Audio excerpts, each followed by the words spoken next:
हे friends, स्वागत है आप सभी का movie stock movie explain channel पे, जिस पर आज मैं रीकैप करने वाली हूँ वन पीस सीजन 1 के एपिसोड 1 को। तो चलिए अब आपका टाइम बिल्कुल भी ना वेस्ट करते हुए शुरू करते हैं इस वीडियो को, वो भी स्पॉइलर वार्निंग के साथ। लेकिन उससे पहले मेरी एक छोटी सी रिक्वेस्ट, वीडियो को लाइक, शेयर और चैनल को सब्सक्राइब करने की।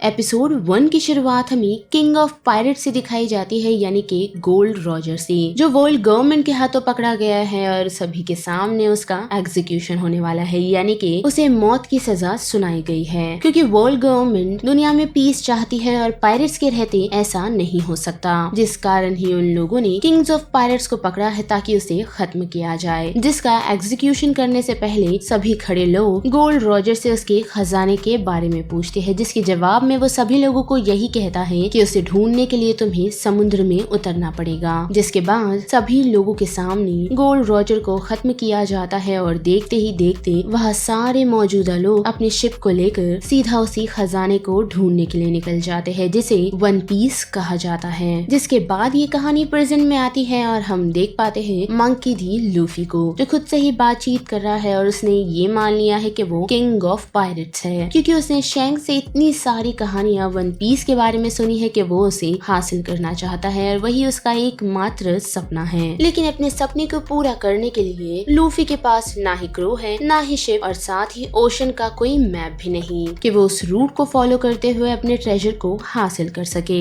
लेकिन उसकी इन्हीं बातों ही बातों में वो नोटिस कर पाता है कि उसकी बोट ऑलमोस्ट सिंक कर चुकी है, यानी कि वो डूब रही है। जिस कारण खुद को बचाने के लिए वो अपने पास पड़े एक बैरल में छुप जाता है, जो बैरल उसे और कहीं नहीं बल्कि एक शिप पर ले आता है, जो शिप अलविदा नाम की एक पायरेट्स की है, जो और कुछ नहीं बल्कि पायरेट्स में खुद का फेम चाहती है। और साथ ही वो एक शख्स की तलाश में है जिसका नाम रोरोनोहा जोरो है। लेकिन वह उसे जोरो तो नहीं मिलता, पर एक शख्स उसे ये कहता है कि जोरो उसे नहीं ढूंढ रहा है, जो बात उसे पसंद नहीं आती, क्योंकि जैसा कि मैंने कहा ही कि अलविदा फेम ढूंढ रही है और जोरो पायरेट्स बाउंटी हंटर है, जिसे चिढ़कर वो शख्स के सर को स्मैश कर देती है और जोरो के बदले उसे और कोई नहीं बल्कि लूफी मिलता है, जो अलविदा की शिप में बैरल की मदद से पहुंचा है। और साथ ही उसकी मुलाकात कोबी से हुई, जिसे कोबी इस शिप से भगा ही रहा था, लेकिन लूफी एक्सीडेंटली वहां मौजूदा हर एक शख्स को जगा देता है और अलविदा ही नहीं बल्कि उसके क्रू का भी सामना करता है, जिससे वहां मौजूदा हर एक शख्स को ये पता चलता है कि लूफी के पास कुछ पावर है, जो पावर रबर बॉडी की है, यानी कि लूफी खुद की बॉडी को स्ट्रेच कर सकता है, जिसकी मदद से उसने अलविदा को हराया और एक रोबोट लेकर वो कोबी के साथ उस शिप से निकल जाता है। जहाँ जाते हुए कोबी लूफी को बताता है कि बचपन से ही उसका एक सपना है, जो सपना मरीन बनने का है, ताकि वो कमजोर लोगों की हेल्प कर सके। जिस कारण लूफी का दिमाग चलता है और वो पास ही के मरीन बेस जाने का डिसाइड करता है, ताकि वो एक मैप को हासिल कर सके, जो और किसी का नहीं बल्कि ग्रैंड लाइन का है, जहाँ जाकर कोबी भी अपना सपना पूरा कर सकता है। और उसी के साथ हमें पता चलता है कि किस तरह लूफी ने अपनी इस स्ट्रेची पावर को हासिल किया है, जिसके लिए हमें पास दिखाया जाता है लूफी का, जिस समय वो शैंक के साथ रहा करता था और उसका हमेशा से यही सपना रहा है कि वो एक पायरेट बने। लेकिन शैंक उसकी बेहतरी के लिए उसे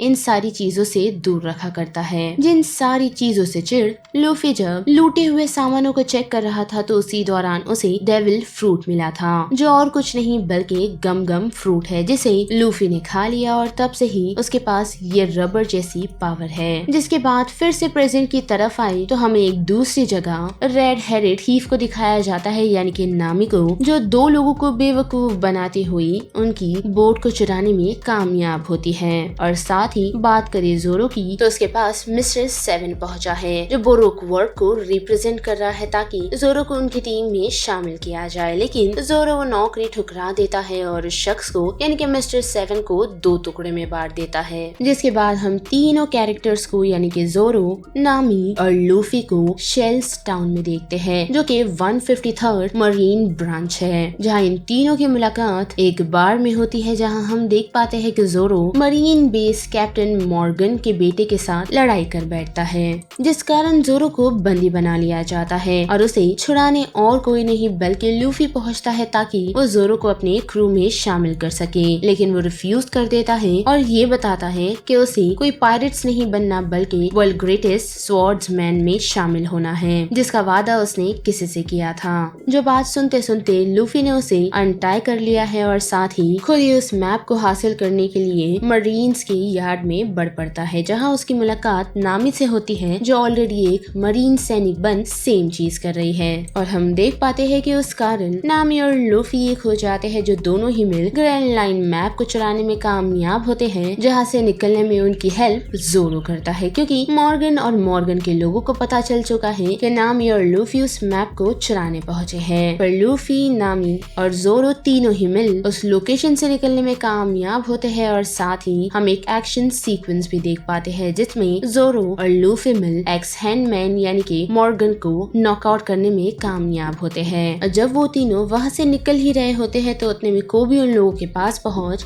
लूफी को बताता है कि वो यही रुकना चाहता है और साथ ही कभी फ्यूचर में वो लोग मिले तो दोस्त नहीं बल्कि दुश्मन होंगे। पर लूफी के लिए अभी फिलहाल तो वो लोग दोस्त ही है। जिसके बाद एपिसोड एंड होते होते हमें मरीन वाइस एडमिरल दिखाया जाता है, जिसका नाम गार्प है, जिसे एक स्नेल फोन की मदद से इन्फॉर्म किया गया है कि ग्रैंड लाइन का मैप चोरी हो चुका है, जो उसके लिए काफी कुछ मायने रखता था, जिस कारण वो सीधा उस रिपोर्ट पर यानी कि शेल्स टाउन की तरफ निकल पड़ता है। और उसी के साथ हमें एक क्लाउन भी दिखाया जाता है, जो कि पायरेट है और साथ ही उसके ब्लू हेयर है, जो बगी को ये प्रॉमिस कर रहा है कि एनी हाउ वो मैप ले आएगा, जिसके लिए उसे भले ही कितने ही लोगों को मारना क्यों ना पड़े। और यहाँ पर वन पीस सीजन 1 के एपिसोड का ये पूरा रिकैप खत्म होता है, जिस बारे में अब आप सभी की क्या राय बनती है उससे लेकर आप मुझे कमेंट सेक्शन में बता सकते हो। साथ ही वीडियो आपको पसंद आई तो वीडियो को लाइक, शेयर और चैनल को सब्सक्राइब करना मत भूलिएगा। बाकी मैं मिलूंगी आपको फिर किसी मूवीज या सीरीज के रिकैप के साथ। तब तक के लिए आप movie stock movie explain channel के बाकी वीडियोस को एंजॉय कीजिए। Till then bye.